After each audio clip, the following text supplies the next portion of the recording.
Here's an interesting one.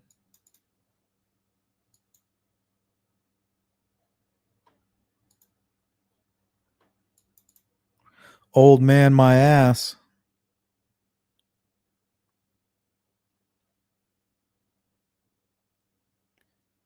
He's like, yeah, put your head down here. You guys see his little fanny pack?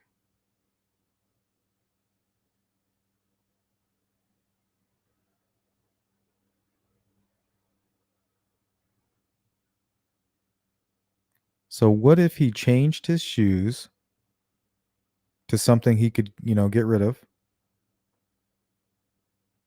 And before he committed the act, he took off his jacket.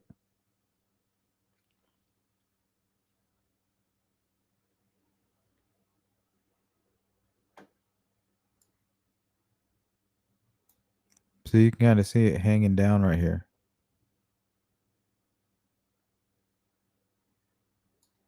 He's got to be the bridge guy. I mean, that's confirmation, right? This is some trippy ass shit, Holmes. Oh, hold on, guys. We are experiencing some technical difficulties. I'll be right back.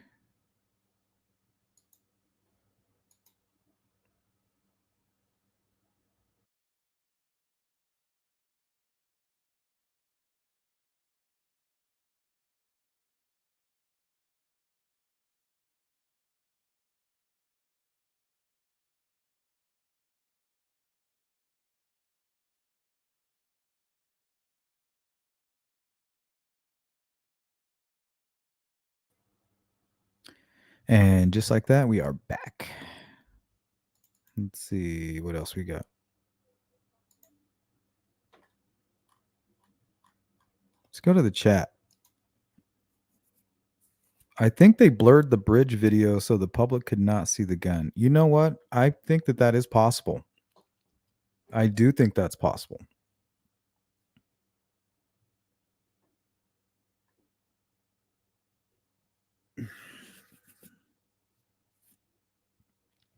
Yeah, I think it's more of a holster. I think he has a gun in a holster, and I think they could have kind of blurred it out a little bit. And that's why they hesitated on the video. They didn't want to give up, any part of the gun evidence.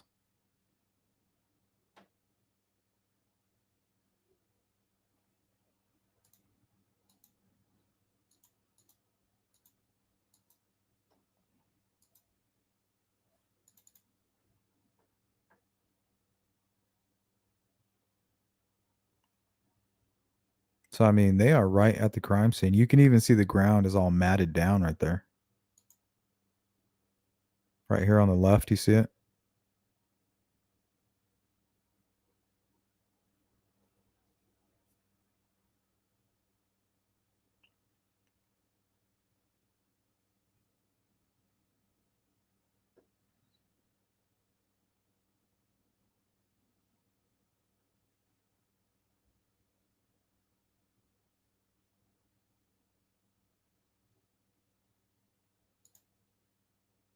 Logan today. He's showing us the property. He knows this treacherous terrain better than anyone. So in order to get down there, like I mentioned, went down a large ravine that was so steep, we pretty much had to walk sideways to get down that way. And this is where the girls were found. It's less than half a mile.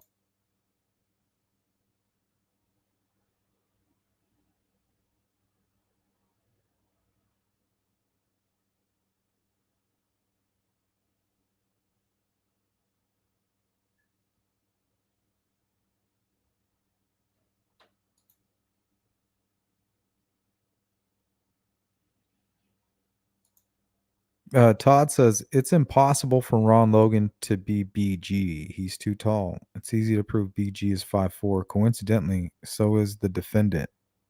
Obviously, law enforcement knows this. Otherwise, they'd have a problem convicting Richard Allen.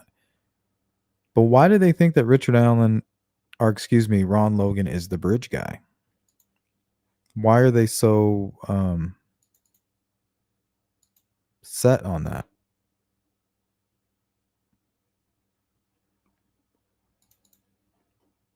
You just cannot believe this terrible thing that happened to the community and the families actually happened here on my property in my backyard. Guys, down the hill. Down the hill. You just cannot believe this terrible thing that happened to the community and the families actually happened here on my property in my backyard. Guys, down the hill. Down the hill. You just cannot believe this terrible thing that happened to the community and the families actually happened here on my property in my backyard. Guys, down the hill. Down the hill. You just cannot believe this terrible thing that happened to the community and the families actually happened here on my property in my backyard. Guys, Farmer says, man, this Odin thing is so old anyways. And so is Logan. Like, just because the Cracker Crew and Odin aren't mentioned together anymore. Welcome in, Lolo. One thing I get stuck on with Ron Logan is, why did he feel the need to ask his cousin to lie? Well, there was a piece of information that I was looking for. I have it somewhere. And some folks were definitely very helpful and gave me everything I need, probably to answer any question on Ron Logan that you guys have, seriously. Except there is a document from 2016 or 2015 where he is arrested for a DUI. And during this DUI, he's trying to work with the officer there that was first on the scene, trying to get somebody else in the driver's seat of the vehicle. So it's basically kind of showing a pattern here that he's street smart. He's trying to get an alibi. And remember, once they found out where he actually was, he ended up going to jail for a long time. So he had every reason to have an alibi because he was going to jail no matter what. Whether he had anything to do with it or not, he was already breaking the law.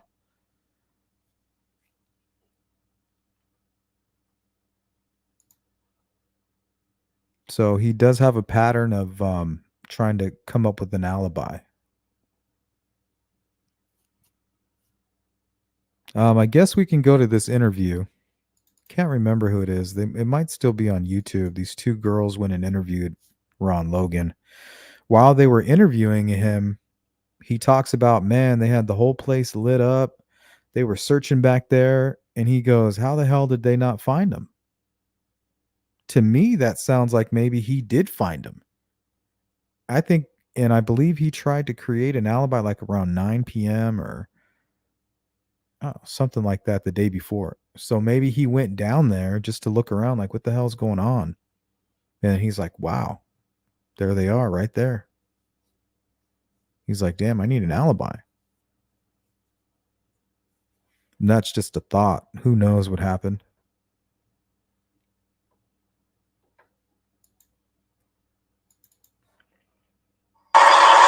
That could have been on the search team to look for him when they were missing. Right. I mean, they had people out here in my woods that night that they were looking for him. Oh. You guys can hear that, right? Sorry if it's a little loud. You have to turn it up to kind of hear it. All over that place. People out here in my woods that night that they were looking for him. All over that place. Didn't find him. Now, why did you not find him there? Yeah, I find that surprising too. And if that is a crime, with hundreds of people in my woods and walking up down the creek, tromping all over everything, what are you going to find? Right. Just destroy it. Who found him? Huh? Who found him? Neighbor over here, background. Okay. And if they're not runes, obviously the sticks were used to cover the bodies, right? And if you guys want to have the argument about the runes, we can here in about 5 minutes. We're reaching the 1 hour mark, and then we're going to dedicate the last hour of today's live stream to the Odinism angle. Is a she or he? Pat? Yeah, Patrick. Was he on the volunteer fire? No, he was a neighbor. Yeah. Exactly, Lolo. And he found him. He there was some other woman with him. Supposedly, some people on the other side could look on my side of the creek. Let me check, Frank.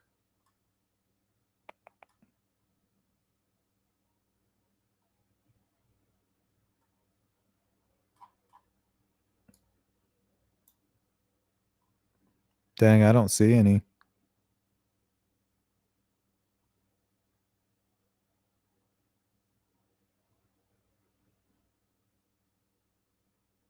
Post her YouTube channel. That way I can click on it and check. Post it in the chat. And they saw clothing. So they called up, said, hey, there's some clothing down there, go check it out. So he went down over the hill and he saw me. So, and they're right out in the open. I don't understand why they didn't find them the night before. Why did it take them? You think they were there the night before? Well, according to all the law investigators, they were. Right. See, he kind of hesitated on that.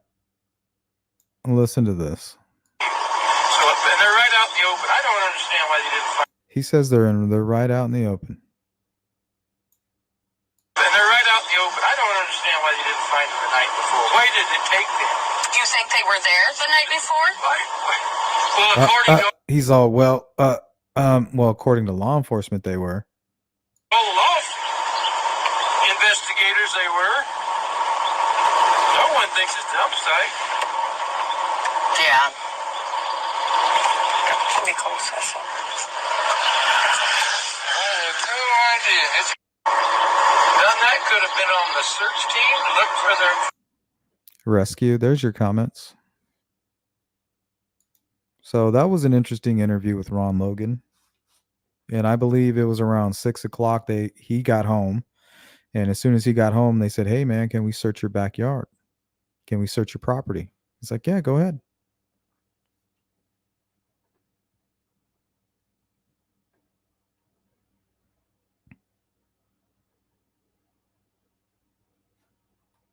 So, I mean, what else is there to say about Ron Logan? That's it. He wears a blue jacket. I don't know. What do you want to start the bidding at?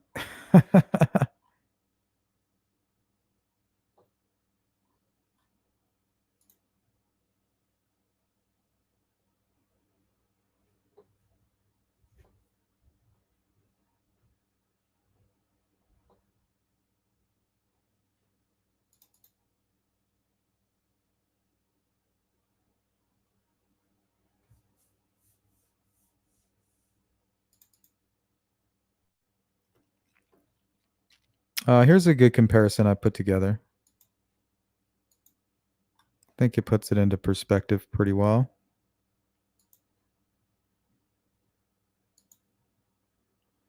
So Paul Holes is about 5'8", 5'8", 5'9".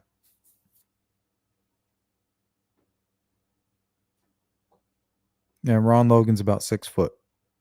So look how big Ron Logan is standing next to Paul Holes. He's just wider. And I think Richard Allen is going to be skinnier with a large jacket on. And his hands kind of near his waist, making him even maybe appear to be larger around the midsection even.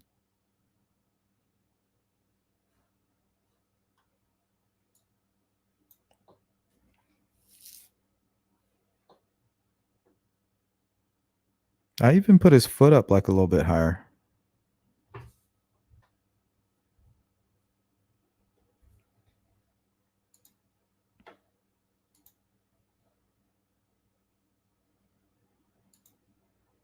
Ron's got birthing hips. That reminds me of a movie. What is it? Kingpin? Get the size of those childbearing hips.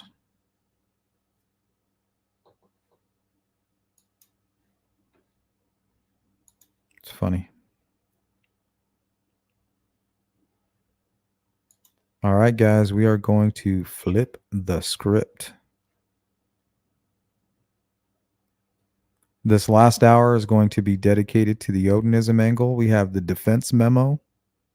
We have the so-called crime scene signatures, the quote unquote. So if you need us to pull up anything from the memorandum, we have little bits and pieces of information on Elvis Fields, Brad Holder, Patrick Westfall. And we're going to start now with my interview with Patrick Westfall. And we can move and go wherever we want from here. This is just going to be the beginning of hour 2.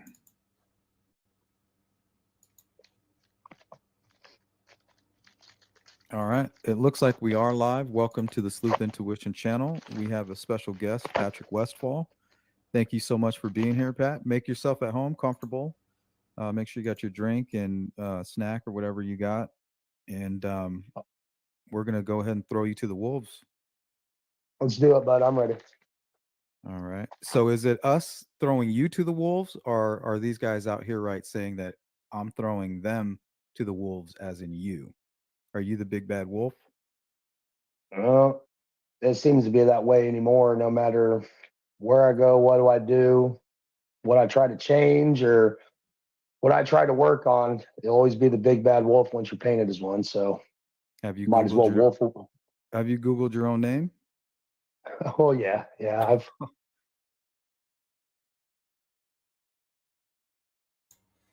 Sorry. Give me a second.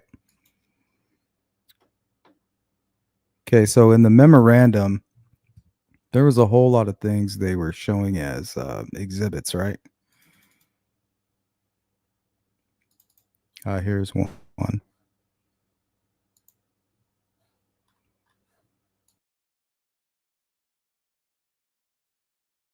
Okay, now Patrick Westfall is a really tall dude, so there's no way he's going to be the bridge guy, right?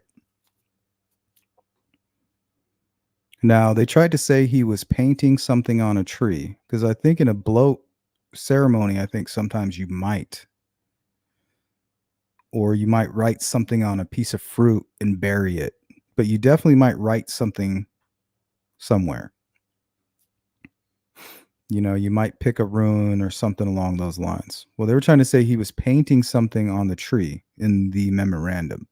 After speaking with Westfall, he said he was trying to wedge an item between the bark. He actually said it's still there.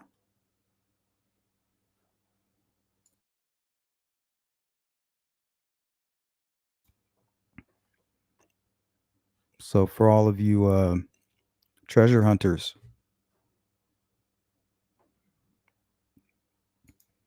what's up, Matlock? Ron Logan sounds more like Jim Henson than Bridge Guy. I think if the BG audio sounded like Ron Logan, it would be obvious to the ear. Yeah, that's how I felt with Richard Allen, visually and audibly. What else? Oh, here it is. This is another one of their exhibits, right? They tell us, well, at the crime scene, some of the sticks that were placed over the bodies had tool marks. Right? So it had to be Patrick Westfall here around December, who he's obviously, and it says cutting runes. So in that narrative, it makes it sound like he's cutting long sticks. So we asked Patrick, what the hell are you doing here? He says, well, I'm not cutting long sticks. I'm cutting coin size. Like coins, wooden coins. And then they're going to put runes on there. So I don't know if they found anything like that at the crime scene. That I did not know. So this is one of their exhibits saying, look, we found a stick that was cut with tool marks. And here you have Patrick Westfall, one of our suspects, doing the same thing in Delphi shortly before the crime scene. But you have to ask yourself, is the crime scene, are those signatures, are those runes? They definitely want you to believe they are. You have some experts that are saying, well, it's definitely pagan. So just because I don't see it, I'm not an expert. So maybe they are seeing something, and they are seeing with their expertise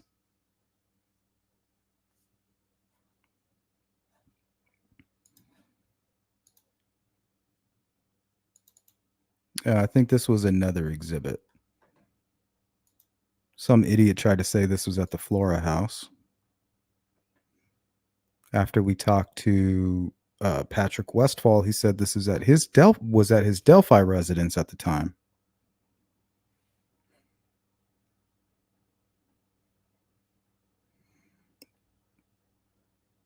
This guy's very bridge guy-esque.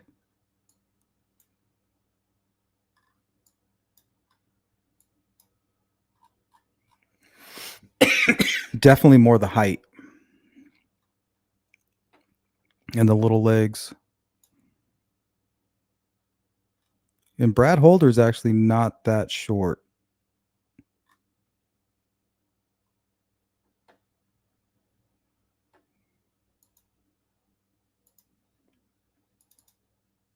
I've Googled my name. I get links to it from people all the time. You know, this is there, right? Yeah, I know it's there. I know everything being said about me and how it's being said and the light it's painted in, man. It's nothing I can change. So I'm not going to sit and beat myself up through the floor.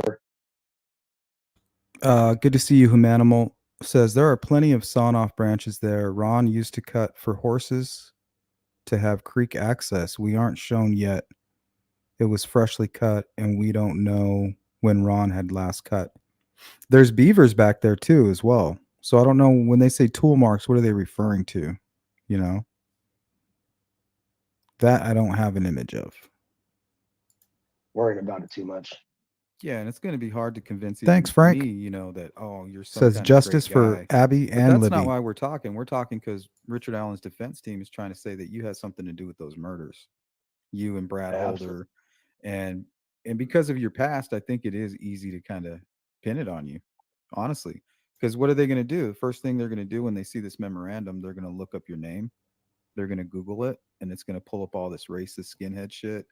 What was it? The National Defamation League or something like that. They got your picture right on the front. There's ADL, it's Anti-Defamation League, but all of the click paste parroting that all these people are doing on their live streams and what this memorandum has is from the Southern Poverty Law Center, the SPLC. Yeah. Okay, so I think we'll go over this memorandum and how they brought your name up, and we'll kind of look at what they're calling quote unquote exhibits, which are just stuff taken from Facebook. And then I'll just give you the floor, man. If you're open to answering questions, you can talk, you can, whatever you want to do, it'll be up to you. Yeah, man, I appreciate it. Okay, I think one thing we didn't talk about last time I spoke with you was in detail was what Amber Holder had to say. Let me share this with you guys. Patrick, let me know if you can see this. I want to make sure. Yeah, I'm getting a little bit closer, buddy. I'll have it on full screen here. Let me add this. So this is why I thought you were a scary guy. If anything in this is true, it's very disturbing, right? What she has to say. Have you had a chance to read this? Pretty sure I did. Okay, let's see. So what happened was Richard Allen's defense team, they're getting ready. They were trying to suppress evidence. They wanted to get the search warrant thrown out. And while doing that, these were supporting documents that they wanted to show the court. Somehow they got leaked. I think they did it on purpose, obviously, right? But we're going to go through some of those pages that have to do with our guest today, and he's going to give us his side of things. But it says here, find attached a copy of said photograph marked Exhibit 38. I think I have that photo. I think it's you and Brad sitting by a fire or something. Yeah, it was in my backyard in Delphi. Yeah, I think I have. So he says in his backyard in Delphi. On the Odin report that Westfall appears 10 times in pictures that Holder posts on Facebook prior to February 13th, 2017. However, after February 13th, Westfall does not appear in any of Holder's posed photos. What happened to the friendship of Brad Holder and Patrick Westfall? Amber Holder tells a very All right. So when it comes to Amber, I don't think she's lying, right? And I don't think was it Elvis's sister? I don't think she's lying either. But I think it is possible that Elvis was lying to them and maybe even a cop. You know, if you tell a cop, well, are you going to, if you find my DNA, it's because I spit on one of the girls. or something along those lines, right? You're going to get a shit ton of attention. You're going to be back in that interview room. You're going to have people showing up at your door. You know, there's got to be a level of loneliness to do that, right? We all know about, what was his name? The Skull Buster. He came into the Facebook group and he spent 2 hours trying to explain how he was the bridge guy. Even threatened a member's kids, found who they were and shared their names and said, you know, these are going to be my next victims. So why do people lie? Why do we have false confessions? Some people are into that horror culture. Not horticulture. That's what I'm into. They're into horror culture. You know, scary movies, blood and gore, satanic shit. They're into all that. Disturbing story. Now it says this is on page 9 of the Odin report. It says, as can be viewed on page 9 of the Odin report, Amber told law enforcement the following. Brad spoke of Patrick one time when he was intoxicated and said that he and Patrick got into a fight and they no longer speak to each other. He told her that he and Westfall were in the woods near a river conducting a ritual. One of them said or did something that the other did not agree. Right. He wants Amber to believe that he's not telling her directly, like, we were in Delphi and Patrick Westfall is responsible for the murders, but he's just giving her all these clues, right? We're by a river, by his house in Delphi. It was a ritual and it went wrong. Right? So he's giving her everything that she needs to put the pieces together. He even tries to give her a little bit of not too many clues, right? He doesn't want to be too specific. But then he drops in some information about the Flora fires. But he said 2 girls instead of 4. So he wants her to piece it together so that she's scared, right? Oh my gosh, he's talking about Delphi and Flora. But she didn't really know a whole lot about the Flora fires. Agree with, and they no longer talk to each other. She said the river was near Patrick's house.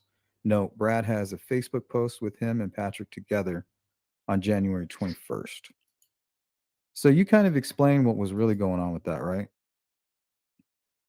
Yeah, and our phone call,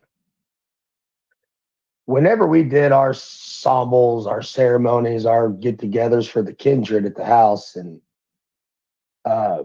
it was always at my place. We did it once in a park in Lebanon as a kind of a more central point for other people coming. We tried to share the distance driving, you know, make it fair for everybody. But they were normally at my house, like this picture here, man. It's us sitting in the backyard by a fire.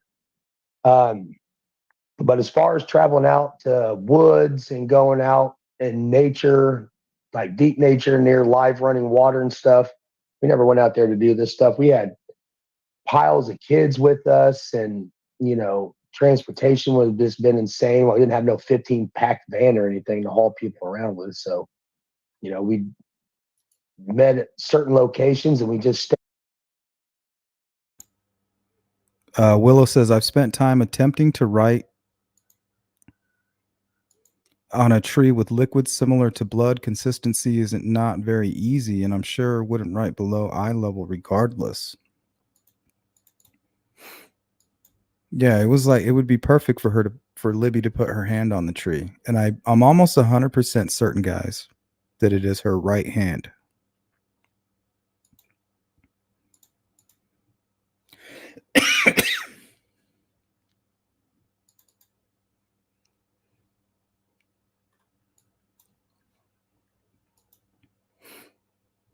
So this would be her pinky. So it's basically a pinky print right here. This would be the ring finger on the right hand. And angled. And if you see the angle here, this right here gives us the angle of how her hand was removed from the tree. So if you stick your hand at that precise angle, your ring finger and your pinky will meet up perfectly with these two dots here. This one here and this one. And if you look at the original the image of Libby's tree, you can see that it's clearly a fingerprint.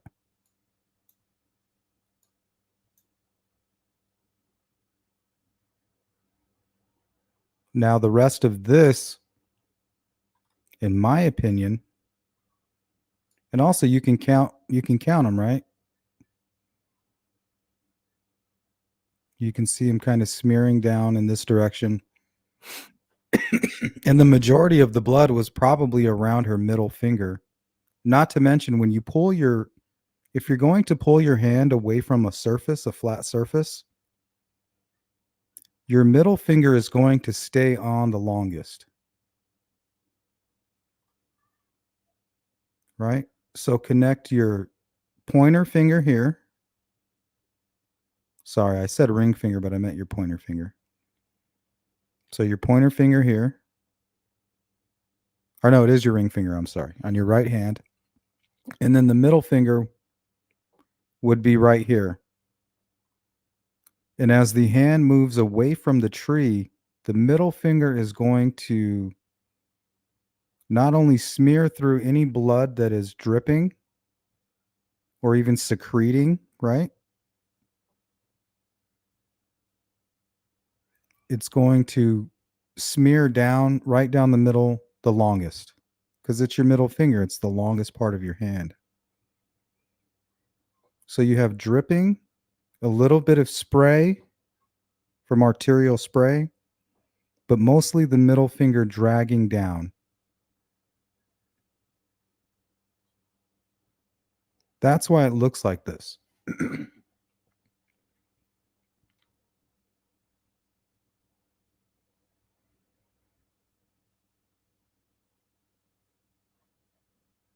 In my opinion, right?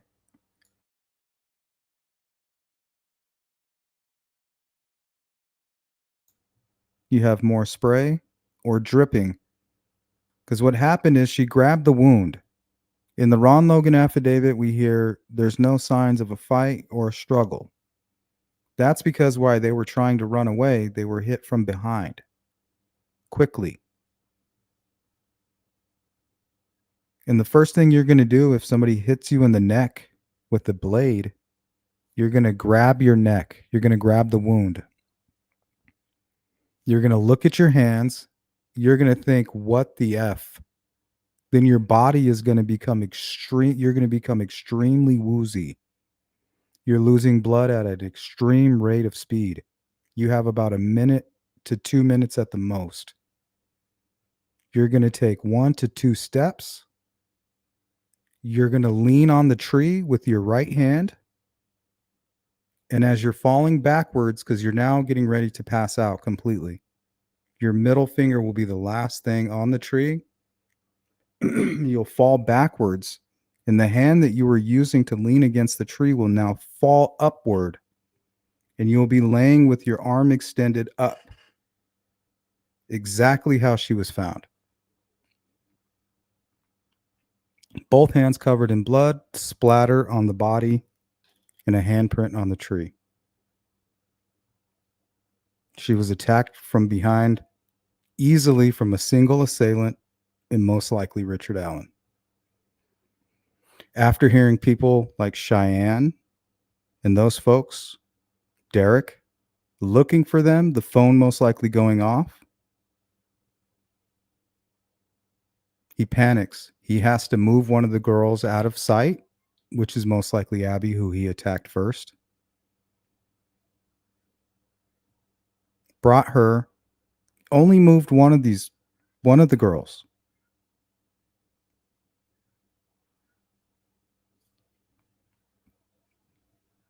It just happened to be in his favor that it was the lighter of the two.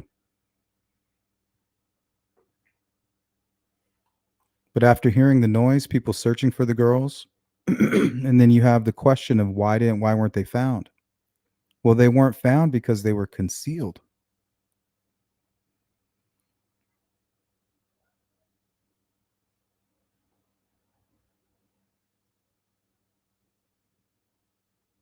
in the pitch dark, if your flashlight goes over these sticks, that's probably all you're going to see.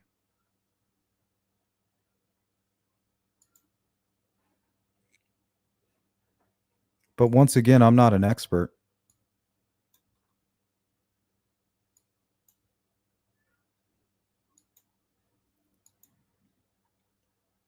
You know, we do have some strange items from Brad Holder. Let's pull that up. You know, and a lot of these things are interesting, but is it factual, right? It makes sense because in our mind we can kind of mold it into whatever we want.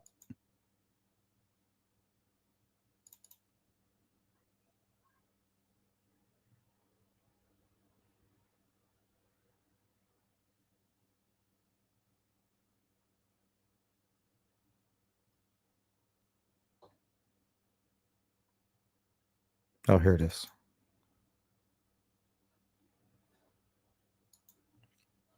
Right? So these are some of the things we were looking at early on in the case. And it looks very similar to the crime scene.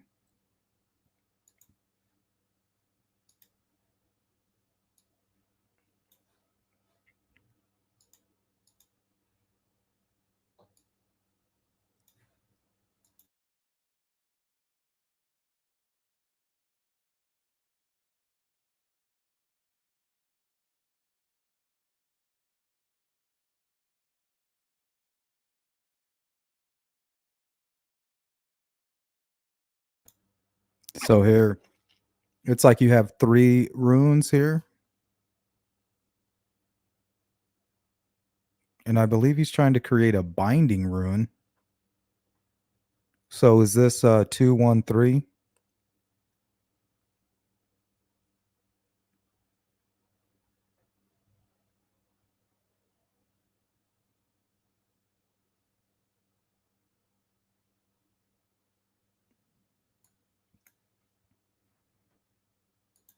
So that's very strange.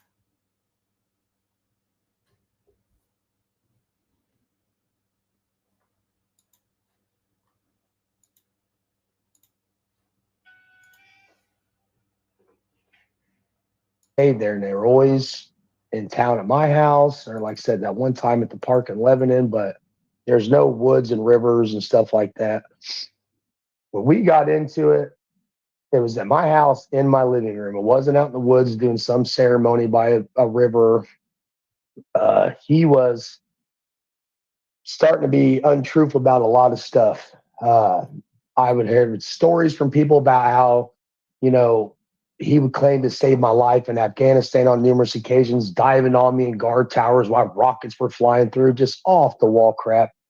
And one day his boy texted one of my kids and said, well, we're running late today. We'll be there in a little bit. And it's because we're at church. And so from there, I confronted him at my house about the whole church issue, going to church and then coming to my house and playing also true, and told him, man, you know, can't be in both worlds with me, dude. Pick one or the other. If you want to go and do the Abrahamic stuff, feel free. As long as it makes you a better person, go do that. If you want to be over here doing this with me, then do this with me, and you know, we'll make it happen. And he's like, well, I guess I'll just go ahead and split then. And that was it. There was no fight, screaming, arguing, body slamming, anything like that. It was 2 dudes talking in my living room, and he went on his way, and I let him go on his way in peace. For sure, He 63. never came back to my house to collect a book bag and some leather working stuff, hole punches and twine to make, you know, things out of leather with. And Leather. Leather, guys. He's working with leather. Aren't we looking for a leather pouch?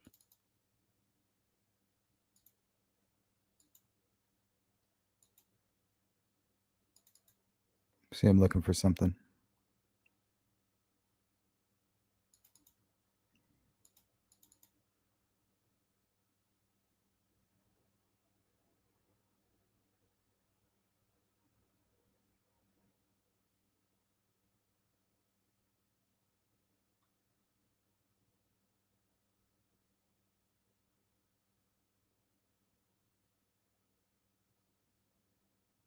Oh, here it is.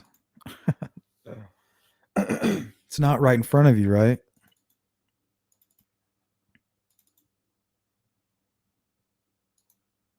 Right. When you hear the word leather,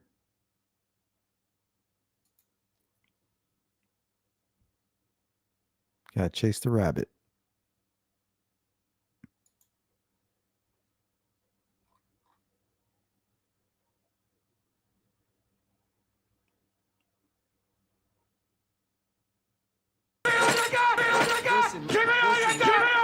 I swear, me and my brother, man. All right, making sure you guys are on your toes.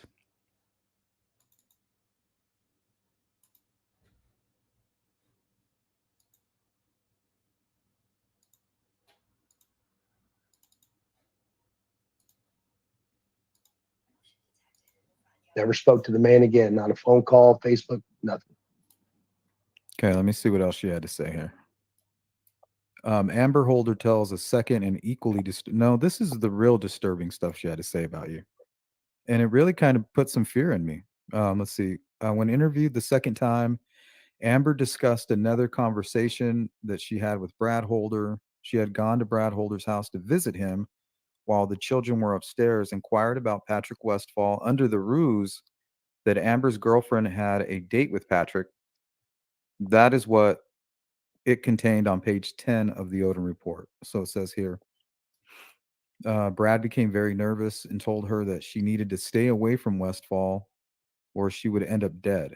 She said that Brad told her Westfall and his crew, your crew, was responsible for the murders of the What's girls up, in Richard? Delphi Good to see and you, a my fire friend. that killed 2 girls. Thank you. So they're trying to tie in the Delphi here. Of course, it's not 2 girls; it's 4 girls. I asked her if she knew of the fires in Florida that killed 4 girls, and she said she was not familiar with any fires that killed any children until Brad mentioned it today. She said Brad may have been talking about that fire, but had the number of killed wrong. She said Brad told her that Westfall and his crew had friends in several states and they have no problem killing race traders, and asked her to clarify race trader. And she said she believed it meant white people who mix with other races. Amber said that Brad told her that Westfall belonged to a group called the Vinlanders, which was true at the time, right? Yeah, I was probate at the time. Yeah. And what is 22? I haven't seen it. I haven't heard of that. Support club, man. Firm 22, letter V. It's just our support club. Firm 22 was just supporters and people that would never be in the club, but still wanted to hang out and support and go So places and do things from the club. It's part of the Vinlanders. Yeah, it's just, okay. It's the support side, women, children, dudes that wouldn't make the cut and get in. They're stay supporters. Okay, let's see here. Brad told her that Westfall had many people backing him up and powerful friends. Said that Brad was very nervous while telling her these things and was whispering, like there's somebody listening outside the door. Like he was fearful somebody else would hear him. She said that throughout the conversation, Brad was constantly telling her to stay away from Westfall. He also told her that Patrick had killed a lot of people and it didn't matter if they were innocent or not. Amber truly believes Brad is scared of Westfall. So, I mean, anybody reading that sounds pretty scary, dude. You ain't kidding, man. Like, first time I was reading that, it was like, damn, dude, like, I let this guy go in peace. Didn't cause no fuss about the way he was acting in my house and all the lies I was finding out about our trip over in Afghanistan together. And it kind of blew me away when I read that. I had no idea this whole time since the start of this stuff in Delphi, all the way up to the memorandum was released. I had no idea that man ever even made a statement about me, let alone this kind of a statement. Well, and that whole sitting in the room whispering like the walls are bugged and mic'd with. That's odd. This isn't proof. This isn't proof that Brad said it. This is her saying that Brad said it. So I get that, but I mean, if she said it and that's the words out of his mouth and it was verified by polygraphs and stuff, I ain't going to say anything about what she said, but it just blows me away that Brad would even. Yeah, see, that's the only right answer is that she's not lying. Amber's not lying, right? Amber's not lying. She, Holder really told her that. Brad Holder really said these things to her. She's telling the truth. She took a polygraph. Same with Elvis Fields and his sister. I think 2 sisters, because he actually said this to them. They're not lying, but it's Brad that's lying and it's Elvis Fields that's lying. For whatever reason, they want you to think that they're these mysterious guys. They must be. Just think about the loneliness they're experiencing. And they both were at the time. Both were experiencing extreme loneliness.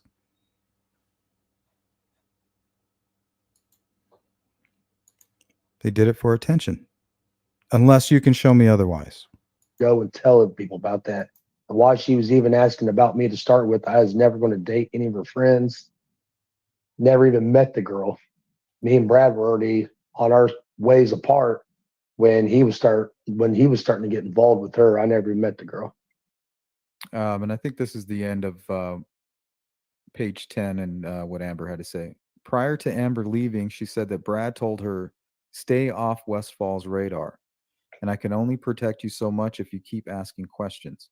He also told her that if Westfall found out that she was married to him, that she would be in danger. Brad also questioned her on why Westfall would be going on a date, that he was under the impression that Westfall was married or engaged to someone. You ain't wrong about that. I was with somebody. He knew it. Been together for a little bit of time at that point, you know what I mean? And it was serious enough. So. Okay, let's look at a couple other things here. So they mention you cutting runes. And I talked to a couple of people who practice Norse paganism. They say that's a typical thing. Would you agree with that?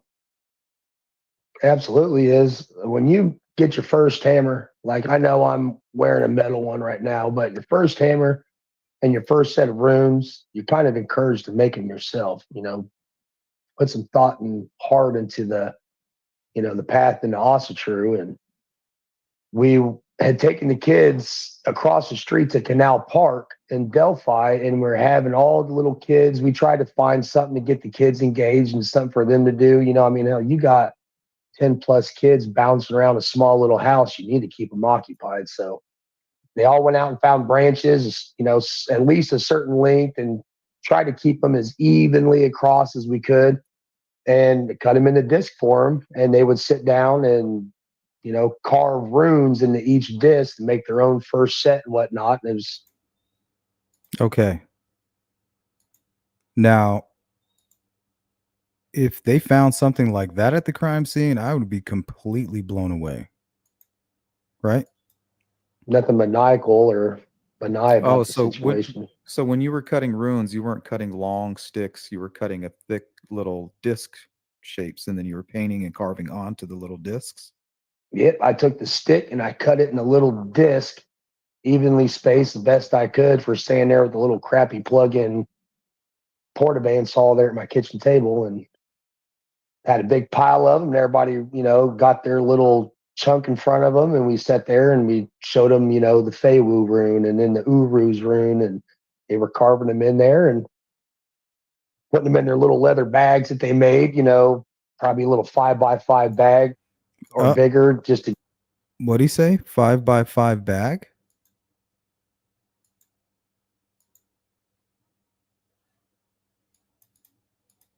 Oops.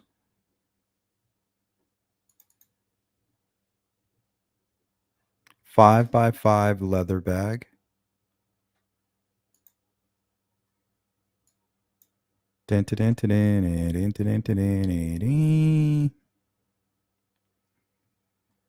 Right, chasing the white rabbit. Doesn't the bridge guy have a 5x5 leather object hanging from his belt? Probably not.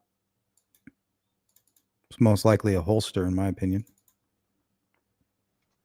Wasn't part of any chat groups. You're limited if you don't want to get in the car. Since you're getting completely ran through by a bunch of college kids, college professors dressed in all black. So you got to have some people that don't like you in order to, why people why you see video on your page to mark a tree I just know that there was a handful. What made you think that? Because That's I from never heard rescue. anything about it ever since. Once I moved out of the area, I mean, I never, and I'm not, even though I'm not big on watching news and sleuthing, I guess what you want to call it, getting on there and digging around online, I never really saw much about it on Facebook while I still had it, or Sleuthing. on the news channel. So I just figured it was a closed shut ordeal and the wheels kept spinning in life and everything moved on from it. All right, let Didn't me know finish until it this was up. brought up here that there was someone was going back into it and there was accelerants and it was deemed as arson. I found all of that here watching these videos on Sleuth's channel. We got a super chat here from Shane. He is asking, Pat, did you know anyone in the search party on the 13th or the 14th? Didn't personally know anyone who was out there because we never got a chance to get to the fire station and get out into the woods and look around. I never physically walked up and talked to us. Let's go to the chat real quick here. This is from Todd. It says, Sleuth Intuition, have you ever considered that the bridge guy was intentionally trying to dress like Ron Logan to mislead anyone who may have seen him on the trail or even on Ron Logan's property? Well, I was talking to somebody who was on the trails that day. Initials are JP, and he actually tipped in his father-in-law. And I always wondered maybe he kind of dressed like him because his father-in-law wears those little hats, with the small bill. And he's a little bit heavy set, and he worked at Packers at the time. So once he tipped in his father-in-law, they interviewed the father-in-law, and they became very interested in JP at the time, who admittedly was there around between 3:30 and 4. But he's a very unstable person, so we know he was there. We just don't, we don't know why he's drawn to the Delphi case. He suffers from some mental health issues. Single person that was actually part of the search teams. I just know that there was handfuls of people out there doing it. Okay, so that clears that one up. Here was another one mentioned. Me too. Let's see. Daily Survivor, I think so.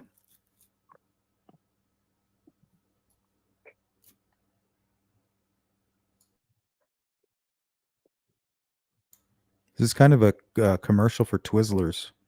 Okay, that one talks about you guys getting into a fight and then all of a sudden you magically disappearing after mid-February. Let's see. I thought I grilled him pretty good. Okay, here it is. Okay, it also says here, Brad Holder videotaping someone that looks like Patrick Westfall, and we talked about this a little bit, using his finger to mark a tree in the ceremony at about the same height that the F tree was marked with Libby's blood, leaving the question of whether Patrick Westfall marked the F tree the same way that he marked the tree in Fort Wayne in the ceremony video. So they're basically accusing you of being responsible for leaving a signature at a crime scene in the victim's blood. So let's take a look at that. But they say they have evidence to support this. Let's take a look at that evidence. All right. They really throw that word evidence around pretty lightly, don't they? Yeah, I think they even called it exhibit such and such. Erroneous And man, when you see this, I thought you were squirting something on here. I was like, this motherfucker might be guilty. You know what I mean? Like, you got to really have control over your mind. People will manipulate it. See, I watched that video you did on that. That's the first time I've seen that video in a long time. When I first read the memorandum, I'm like, what the fuck video? I mean, I remember the event that we were at and where we were at, but I'm like, what the hell am I doing to a tree, man? And then I saw this video on your page and I'm like, ha ha ha. I remember exactly what I'm doing now. And it was funny because somebody in the comments were like, oh, he's trying to shove something inside the tree. And I was like, no. And then I talked to you, you were like, yeah, that's exactly what I'm doing. Yeah. I mean, a coin or a chunk of crystal or something. They had little booths and vendors set up there where you could get, you know, little heathen things. My son was there. You can see him walk up in this video, the little kid in the black outfit. That was my oldest Oh, boy. that's He's your an boy? 18-year-old now. Yeah. That's the Okay. one that the cops were questioning as I was walking out of the polygraph from taking that lie detector test. But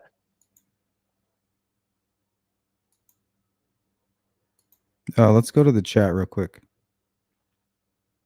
Elaine says, you would think that the bridge guy would know that Ron Logan's house and not go over there. Well, we kind of learned from the memorandum some details here, right? In the footnotes. They talk about Richard Allen going to the trails quite often. So if that's his favorite place, you know, there's a reason the FBI was asking why Delphi. You know, why the Monon High Bridge, why the trail, why that area? That's because the killer is familiar with that area. All the experts agreed on that.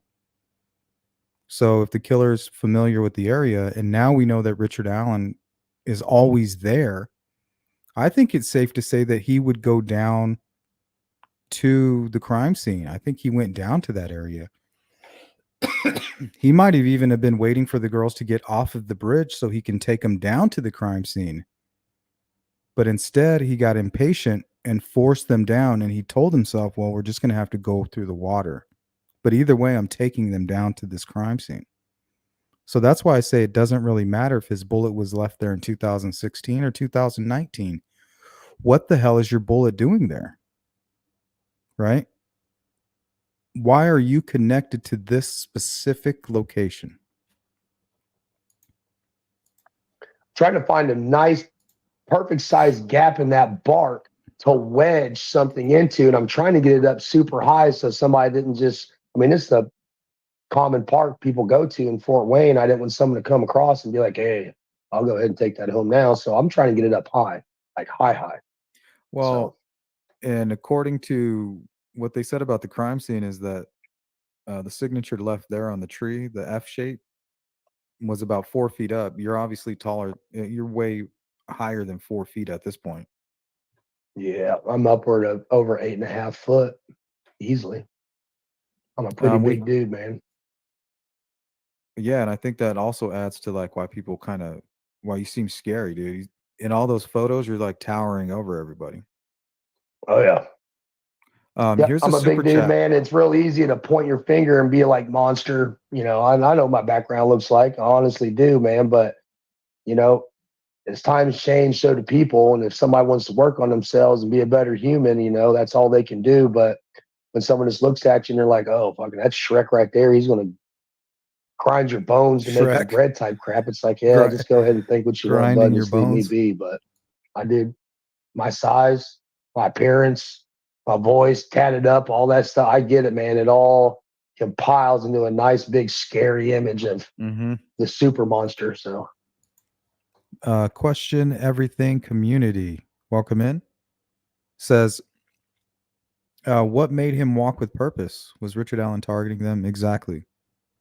Now, was he targeting them to bring them down to this ritual?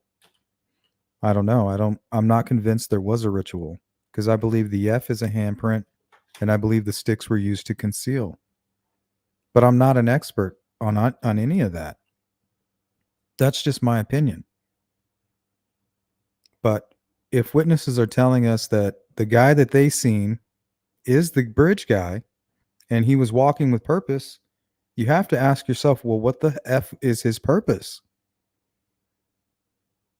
So he's already triggered. It's not something that happened between him and the girls. He's already triggered by something. And what would make a man kill in the middle of the day? You know, he could be extremely pissed. Yeah, and I'm not here to say you're a good person at all, but I don't think you had anything to do with these murders. That's what's important to me. and dude, to find out I want to make it clear. I don't think I'm no angel either, dude. I know I'm an asshole. I know I'm rough around the edges. I'm not the most easiest guy to get along with, but I don't want to get along with everybody. I mean, if everybody likes you, then you're being fake as hell. So you got to have That's some true. people that don't like you in order to, stay on the path of yourself and be as true to you as you can be. And I'm not everybody's cup of tea, dude. Really not. I only got 2 friends. That's it. 2. Can you see this comment here? This is a super chat from Freckled Joy. Yeah. If you were only a probate, how could you pull someone's patch? That's what I was told needed to be done. You're a probate, you're going to do everything. Same as being a prospect for an MC or something. They tell you to go do something, you go do it. You don't bitch, argue, and cry and whine. That's what they ask you to do. You go do it. And that's what happened. I'm the one that got my vehicle and drove down there. I'm Easy looking as for that. some more. I'm looking for some more questions for you. I'm not doing very well on the chat today. But let's see here. Bird Brain says, "Do you know the Kleins? Keegan Klein and Tony Klein and his dad Tony Klein. Anybody over there?" No. I think somebody else was asking if you knew Ron Logan. No. If I was to pass by him in like the Save-A-Lot or the Dollar General in town or something, I couldn't stop and point out and be like, "Hey, here's Ron Logan." I had no interaction with the guy. Here's a good one by Guidance. Just wondering if I could ask for clarification. If he is a nationalist, how does he not watch the news when he guards the Proud Boys with the Vinlanders? Just an honest question. There's no Proud Boys there in Indianapolis that day. Never met any of the Proud Boys. Ain't got nothing bad to say about them. Ain't got nothing good to say about them. But I never met no Proud Boys. I was there with the VSC, just literally trying to keep people that was marching through Indianapolis in support of the person they chose politically, trying to help keep them from getting busted in the head with sticks by a bunch of cowards in black outfits and face masks on. Nothing maniacal about it. Was no white t-shirt, red suspenders, goose stepping down the street, Sieg Heil and skinhead movement. It was a bunch of civilians out there trying to support a political person of their choosing. And we've seen all over the news from countryside to countryside, plenty of those events are getting completely ran through by a bunch of college kids, college professors dressed in all black, ready to bust people's heads wide open. And it happened a lot, and we were going to make sure it didn't happen that day. But the news doesn't have, it's not news anymore. It's just the most scary, hateful shit that they can put on there. It really ain't news anymore. And I don't watch it because I'm trying to keep myself from constantly always being in a bad mood, hating everything I see. I mean, you turn the news off and you turn all the lies and the misinformation off, and it does add a little bit of more relaxation to your day. Here's a question. I've already asked you this and you've answered this question, but Anthony, I don't think you must have heard it. This is my guy Anthony here. Did you ever frequent the bars in or around Delphi? Yeah. When I still drank, I'd go out to the bars to drink. A lot of my drinking was at the house, but there's times that the old lady want to get dressed up and go out and paint the light fantastic. So we go out and go down to a joint called JC's, a few blocks away from the house. I mean, everything was in walking distance, and I'd go sit in the VFW. Dun, dun, dun. Chasing the white rabbit again. All right, we're going to cut that one short. Don't forget, members, in 10 minutes we meet. Probably a quick 30-minute meeting. Just want to make sure we address some things there and give you an opportunity to respond.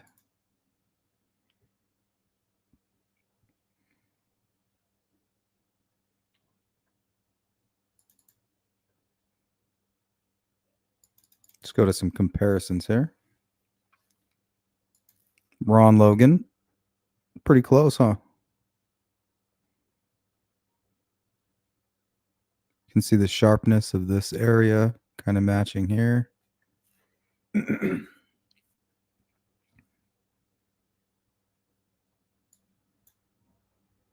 Maybe the beard. The only problem is his face is really short. Notice this person's eyes are up here. So the space between his nose, his eyes, and his lips are much smaller than the bridge guy, in my opinion.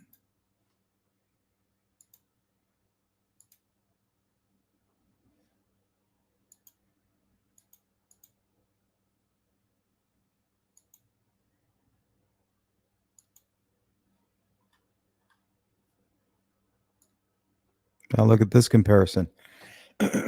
One thing very interesting about this comparison is the round shape right here.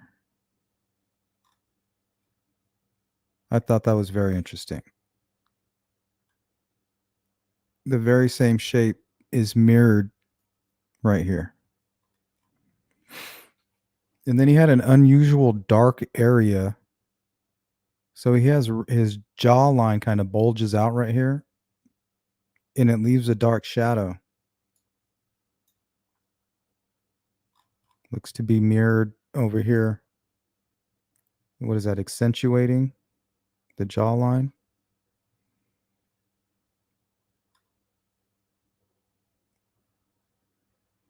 And a little bit of scruff to go along with it, and the lips with the perfect match. So you got the eyes, the nose, and the lips matching perfectly. I could not for the life of me get Ron Logan to match. If you can do it, show me.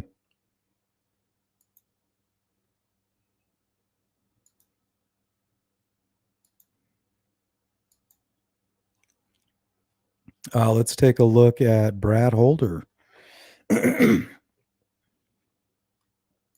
Now, much closer match than Ron Logan for sure.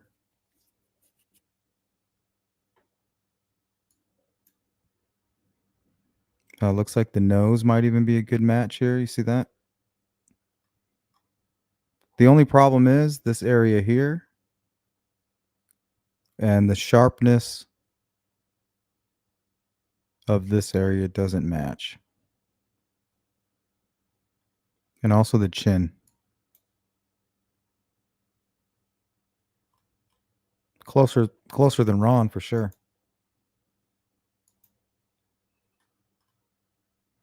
And here we got Elvis Fields.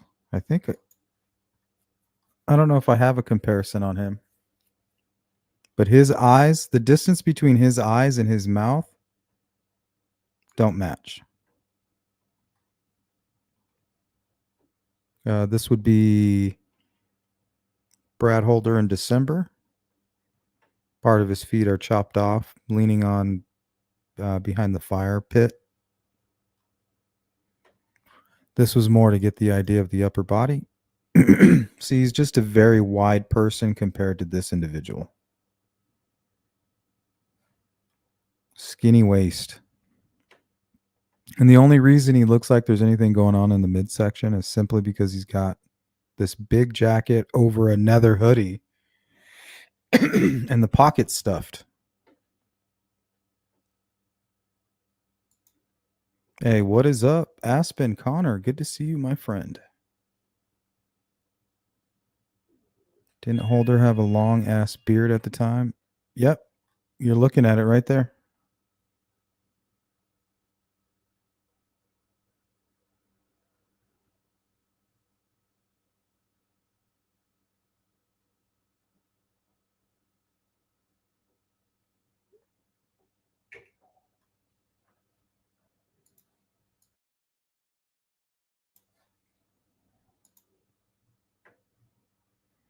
This was an interesting image.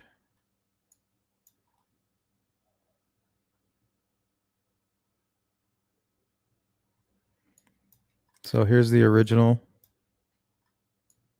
Like, damn, looks like a tongue and a nostril and maybe an eye right here. And a cheek line. Kind of reminded me of this. A tongue and like an what would you call that? It's like elongated.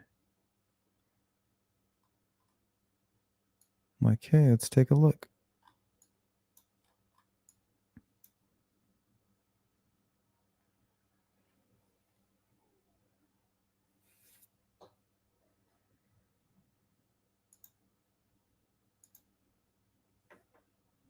This is actually the hat he may have been wearing, but it was most likely his Route 66 hat. But this one has a match too. Kind of a small bill to it.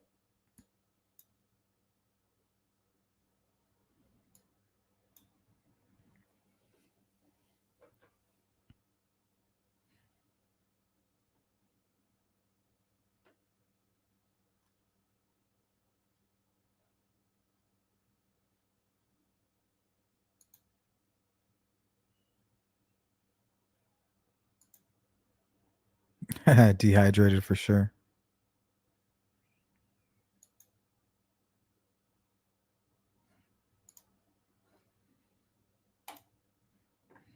All right, guys, that's going to do it. I'm going to see you members in just a few minutes. So I'll see you guys soon. The rest of you, thank you for hanging out. The replay crew, let me know what you think. How did you vote? I guess that can be my last act of the live stream. Before I forget, let's close down that poll.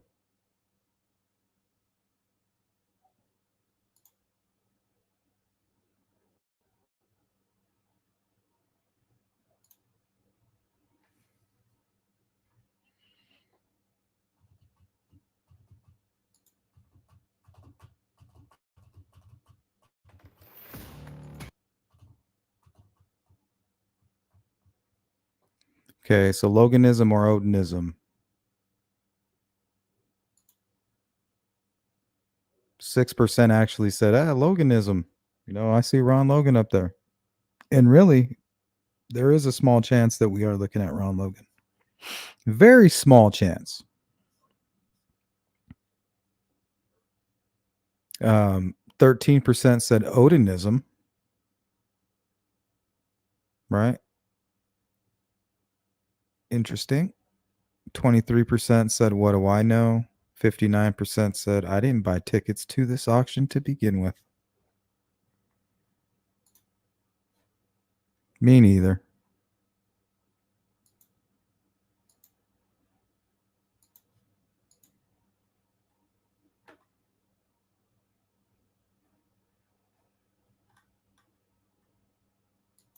All right, guys, replay crew, let me know what you thought in the comments about today's live stream. If you guys are subscribed, consider becoming a member. If you're just lurking or trolling, consider subscribing. You can always unsubscribe if you don't like it.